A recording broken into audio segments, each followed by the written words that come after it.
ambos o perdão. Não arranque o joio ainda não. O trigo e o joio vivem ambos o perdão. Olá, gente querida, irmãos e irmãs na fé, amigos, amigas de perto, de longe que nos acompanham em mais esta celebração online. Queremos saudar vocês, acolher com as palavras do Evangelho de Mateus, o capítulo 13, os versículos 28 e 29, onde está escrito: Então os empregados perguntaram: O Senhor quer que a gente arranque o joio? Não, respondeu ele, porque quando vocês forem tirar o joio, poderão arrancar também o trigo. Com estas palavras que fazem parte do texto bíblico, que é base para a pregação desse final de semana, nós iniciamos mais um culto. E nós queremos assim perguntar para vocês: qual é o lugar que vocês têm se colocado na sua relação com Deus? Repita a pergunta: qual é o lugar que vocês têm se colocado nas suas relações com Deus? Com essa pergunta, iniciamos mais esta celebração, nós aqui da comunidade evangélica Martin Luther em Parobé e vocês aí de suas casas. Mas mesmo na distância que nós temos fisicamente, nós estamos unidos e reunidos em coração, em oração e em palavra que nos leva à ação. Assim, estamos unidos e reunidos em nome e na presença do Trino Deus, o Deus que é Pai, Filho e Espírito Santo.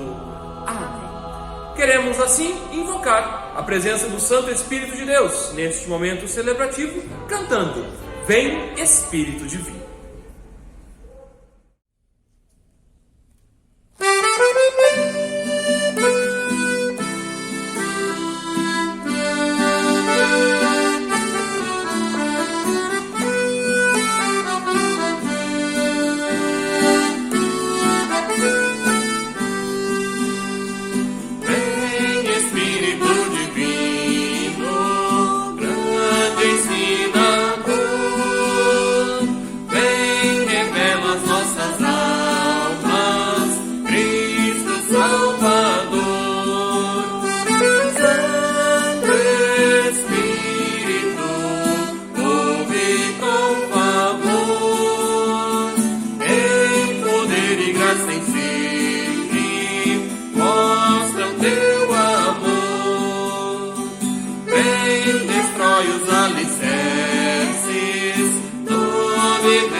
Convido a vocês que estão aí acompanhando o nosso culto, participando do culto em suas casas, para juntos termos um momento de oração ao nosso Deus, porque para Ele nós podemos entregar tudo que nós temos guardado em nossos corações e mentes, nossas alegrias e preocupações. Por isso vamos orar ao nosso Deus.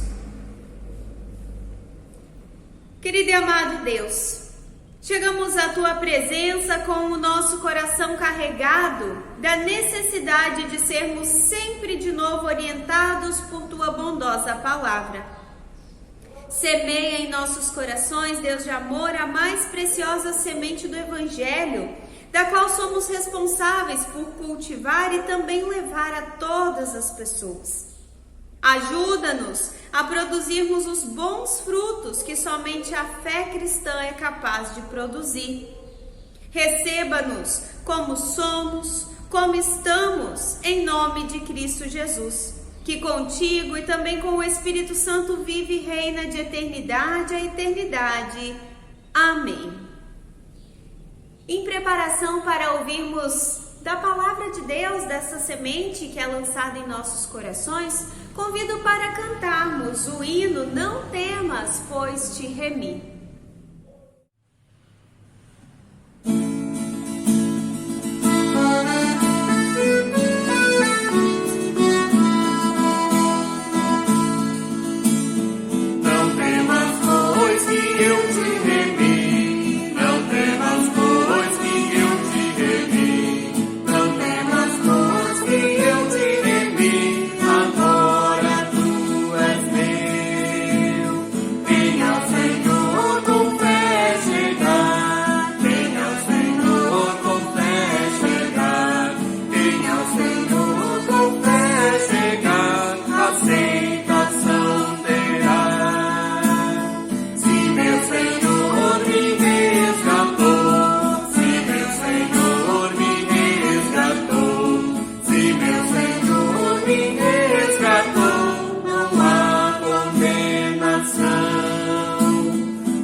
Queremos neste momento convidar a presidente da nossa juventude, a jovem Tailine Filman, que nos conduzirá à leitura do Evangelho de hoje lá da sua casa.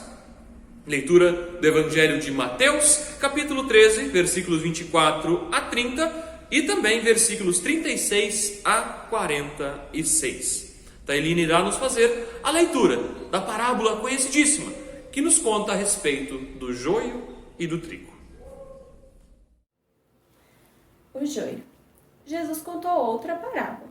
Ele disse ao povo: o reino do céu é como um homem que semeou sementes boas nas suas terras. Certa noite, quando todos estavam dormindo, veio um inimigo, semeou no meio do trigo uma erva ruim, chamada joio, e depois foi embora.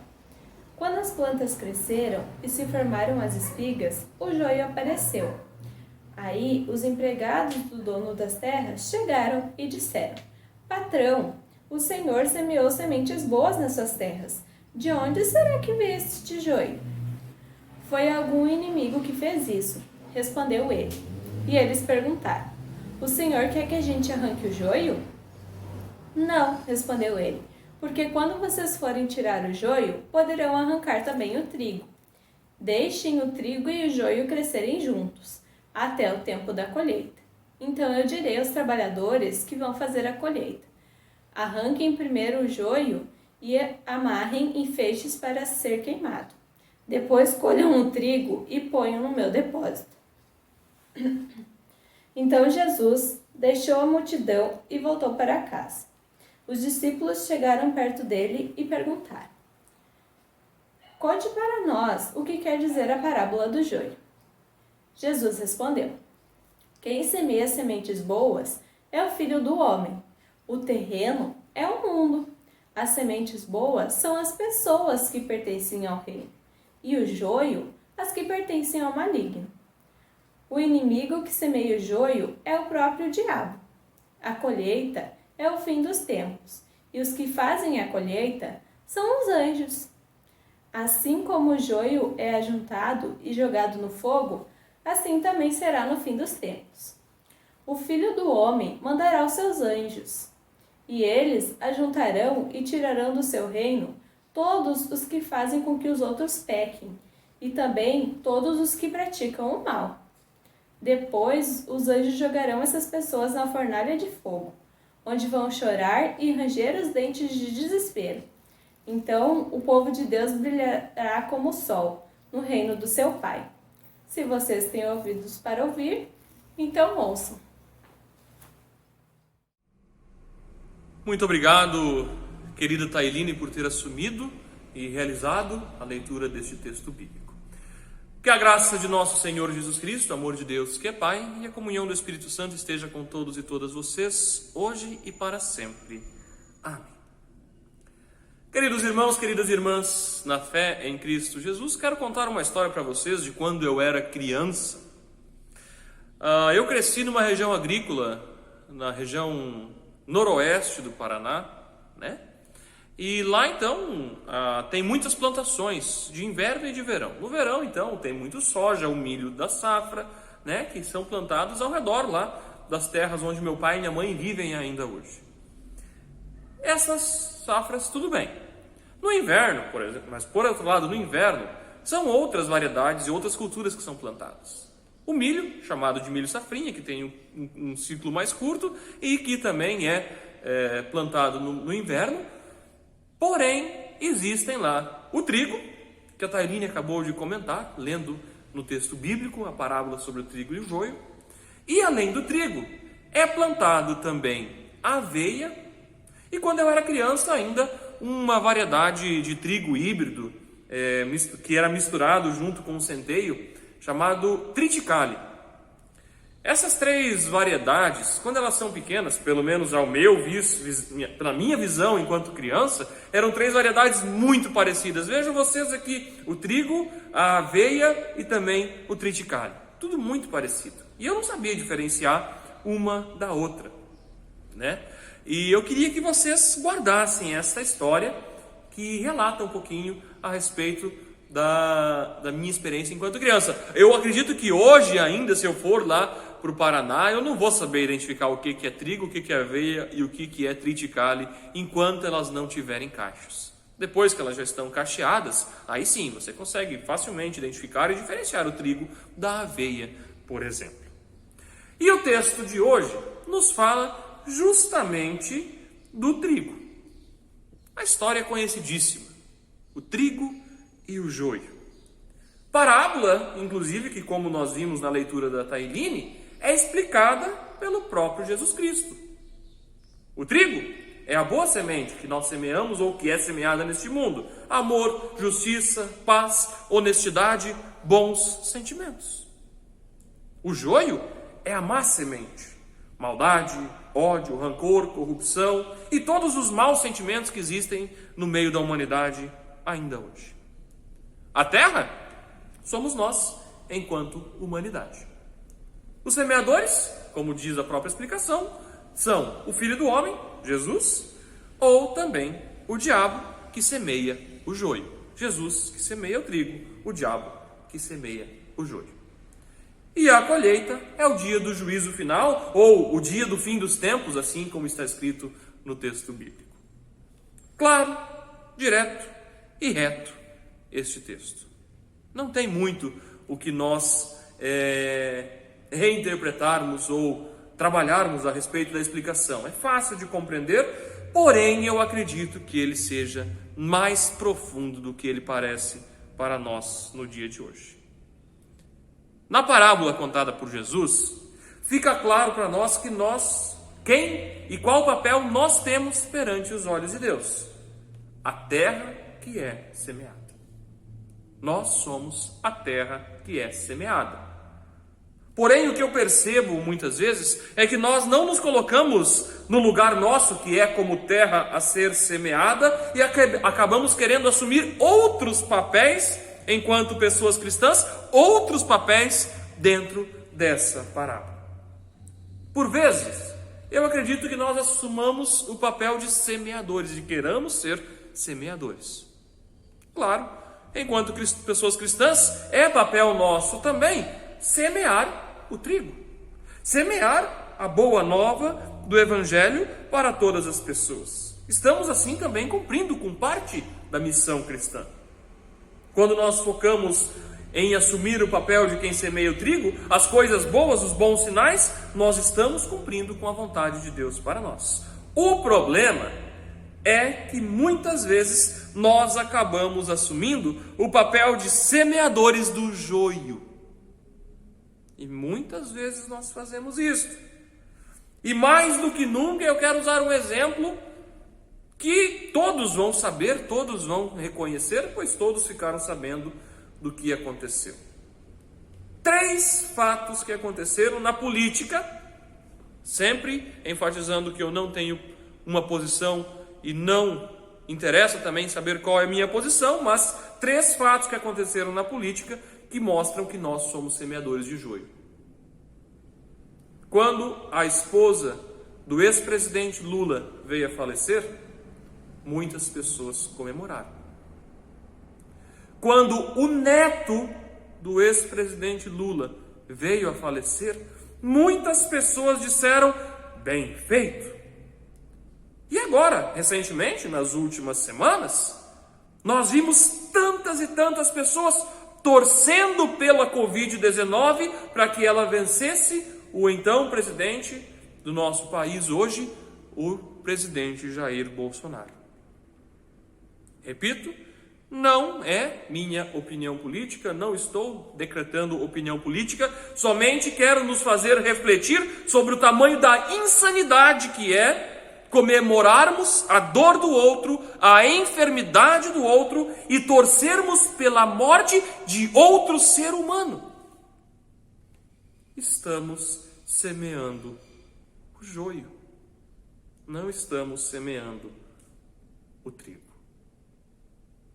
Além de semeadores de trigo ou joio, outras vezes nós queremos ser os trabalhadores que realizam a colheita e muitas vezes nós queremos arrancar o joio antes da hora. Ou mesmo nós queremos exercer o papel dos anjos, como fala na explicação, e assim realizar a colheita, colocando-nos ao lado ou mesmo até acima do dono da plantação, acima de Deus, e assim nós muitas vezes queremos dizer quem vai ser e quem não vai ser salvo. Quantas vezes nós fazemos isso? Nós nos colocamos nos papéis errados dentro desta parábola. Queridos irmãos, queridas irmãs, lembram que eu contei sobre a minha dificuldade em reconhecer e diferenciar o que era aveia, o que era trigo, o que era triticale, e às vezes até a própria grama, não sabendo o que é o quê? Pois bem, provavelmente eu também teria dificuldade em reconhecer o que é o joio em meio a uma plantação, pois dizem que o trigo e o joio são muito parecidos quando são também pequenos e ainda não têm espigas. Agora que eu cresci, eu também não consigo fazer boas diferenciações. Eu tenho sempre uma postura de me agarrar à primeira impressão que uma pessoa me passa. Se a pessoa me passa uma impressão de ser bacana e gente boa, eu me agarro àquela impressão e falo com a pastora Mariana, nossa, como esta pessoa é legal, como ela é bacana, e a pastora Mariana me pega pela perna, lá voando, puxa de baixo para o lado dela e fala, vamos esperar para ver, vamos aguardar e vamos pensar se realmente é assim. E a mesma coisa acontece quando eu não gosto de alguma pessoa, eu agarro birra e fico teimando com aquilo, e muitas vezes a pessoa é, como diz antigamente, é supimpa, é pessoa muito bacana. Com isso, Eu gostaria de contar uma pequena história que Rubem Alves escreveu para que eu possa exemplificar a vocês a nossa questão enquanto cristãos hoje. Diz a história o seguinte: um homem muito rico, ao morrer, deixou as suas terras para os seus filhos. Todos os filhos receberam terras férteis e belas, com a exceção do filho mais novo, para quem sobrou um charco inútil para a agricultura. Seus amigos se entristeceram com isso e o visitaram, lamentando a injustiça que lhe havia sido feita. Mas o filho só disse uma coisa: se é bom ou se é mal, só o futuro dirá. No ano seguinte, uma seca terrível se abateu sobre o país e as terras dos seus irmãos foram devastadas. As fontes secaram, os pastos ficaram esturricados, o gado morreu. Mas o charco do irmão mais novo se transformou num oásis fértil e belo.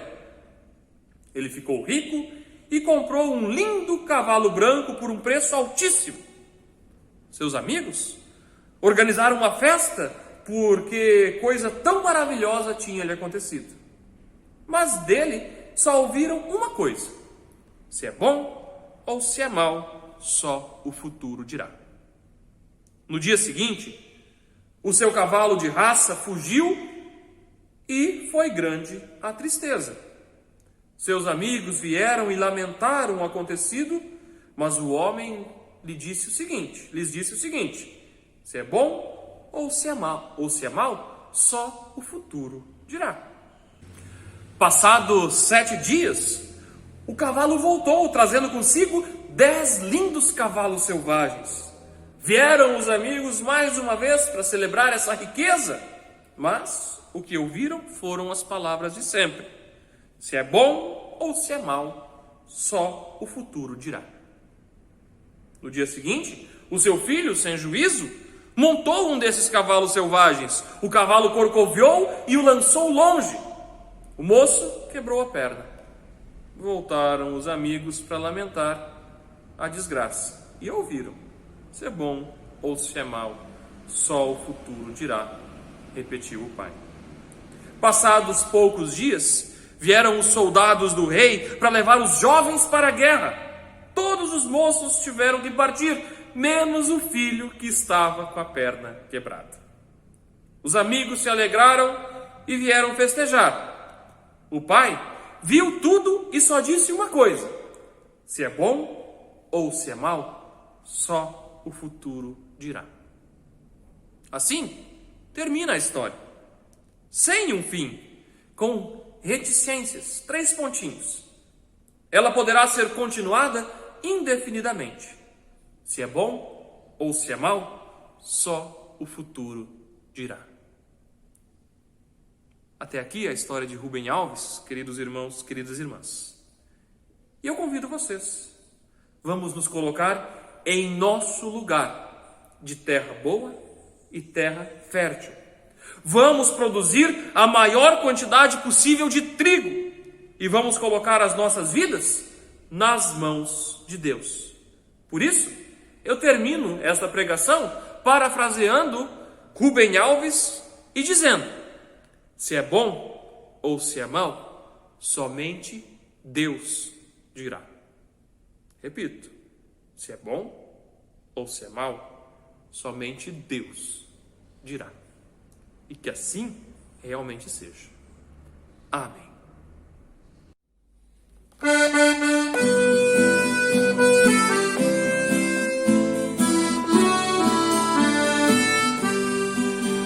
Buscai-me e viver, buscai o bem e não o mal, para viver em meu amor, assim diz o Senhor.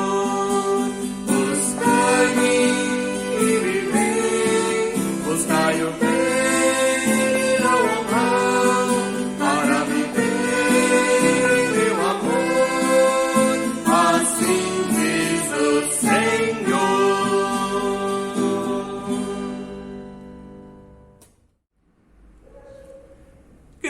irmãos, queridas irmãs, na fé em Cristo Jesus, temos agora alguns avisos que nós queremos compartilhar com vocês.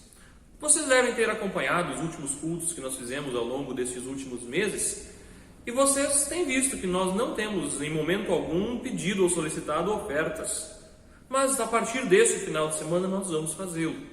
E nós gostaríamos de pedir a vocês, encarecidamente, que se for da vontade de vocês, se vocês se sentirem tocados por Deus, independente de onde vocês estão, realizem a oferta de gratidão ao nosso Deus para auxiliar o trabalho que neste final de semana é contemplado a nível nacional. Neste final de semana, a oferta da nossa igreja irá para o Sínodo Brasil Central. O Sínodo Brasil Central é o sínodo que, se vocês pensarem nas comunidades de vocês, muitas das nossas paróquias têm até mais do que 3.000 membros. O Sínodo Brasil Central é um sínodo que de norte a sul abrange mais de 1.000 quilômetros e de norte a sul 3.000 quilômetros e de leste a oeste 1.000 quilômetros de distância. E dentro de todo esse grande espaço geográfico que compreendem 10 estados do Brasil, eles têm cerca de menos de 3.000 membros. Menos de 3.000 membros. O trabalho desse sínodo depende do auxílio que nós, enquanto igreja, podemos enviar. Por isso, no link do nosso vídeo, embaixo aqui do nosso vídeo, vocês vão encontrar um link explicando mais sobre o Sínodo Brasil Central e também o link que a SLB disponibiliza para que vocês possam realizar ofertas online. Façam com carinho, façam com amor, façam com dedicação, irá diretamente para a sede da SLB a oferta para o Sínodo Brasil Central. Além deste aviso e pedido importante, nós comunicamos que, por decisão sinodal do Conselho, que nós temos agora uma equipe que realiza reuniões sempre para estar falando sobre as questões referentes ao coronavírus. Então, nessa reunião foi decidido que ainda mantemos o distanciamento em nossas comunidades até o dia 10 de agosto. Nós estamos indo para o final da nossa celebração e, para encerrar, a pastora Tânia trará uma mensagem para todas as famílias enlutadas deste tempo onde nós não podemos nos reunir em comunidades. Então, encerramos com a mensagem dela. Ela vai fazer um momento de meditação, de oração e depois nós cantamos o hino que por ela também é sugerido. Que Deus assim esteja com vocês, hoje e sempre. Amém. Não há nada que possa separar. Queridas famílias enlutadas, estamos vivendo tempos difíceis, doenças, dores, perdas, um luto muito dolorido, até porque não podemos acompanhar como gostaríamos as pessoas enfermas e enlutadas. Não podemos nos despedir de nossos entes queridos como normalmente o fazíamos. O tempo de pandemia nos confronta com diversas perdas e, por isso, diferentes lutos. Nos solidarizamos e oramos em toda a ISLB e em todo o Sínodo do Nordeste Gaúcho pelas pessoas e famílias enlutadas. Com esse sinal da cruz, da flor e da fita preta, externamos nossa dor e nossos sentimentos, os quais derramamos aos pés da cruz. Hoje falo especialmente a você, que está passando por dias difíceis, de perdas e de luto. Tem dias que sentimos Deus caminhando ao nosso lado. E tem outros dias que sentimos que Deus nos carrega no colo. O que podemos fazer é confiar. Assim diz a letra de um dos hinos do nosso livro de canto. Se bem que meu caminho eu ignorar, confio em ti. Porque teus planos vais concretizar, confio em ti. Por me guiares não preciso ver, nem mesmo sempre tudo entender. Eu tenho certeza, afirma o apóstolo Paulo, de que nada pode nos separar do amor de Deus, nem a morte, nem a vida, nem o presente, nem o futuro. Não há nada que possa nos separar do amor de Deus que é nosso por meio de Cristo Jesus. Confiemos naquele cuja mão nos guia, nos conforta na tristeza e na solidão. Oremos. Senhor, Deus da eternidade e autor da vida, na Tua presença nos encontramos a fim de buscar Teu conforto. Recebe-nos, Senhor, por Tua graça. Ajuda-nos, nós te pedimos, a enfrentar com confiança este tempo de dor, sofrimento, medo e angústia. Nós nos entregamos totalmente a Ti e por Tua misericórdia, permite que sintamos o descanso e a paz para nossos corações entristecidos. Concede, Senhor, o espírito de consolação aos que choram, pois reafirmamos nossa fé em Ti, ó Trino Deus. Que a Tua bênção consoladora nos fortaleça para sermos sinais de esperança. Em Teu nome, Jesus, oramos. Amém. Recebam a bênção de Deus. O bondoso Deus acolha tuas súplicas e tenha misericórdia de ti. Ele te ouça nos momentos de angústia e acalme teu coração. Ele te conduza nos caminhos certos e te dê a sabedoria necessária.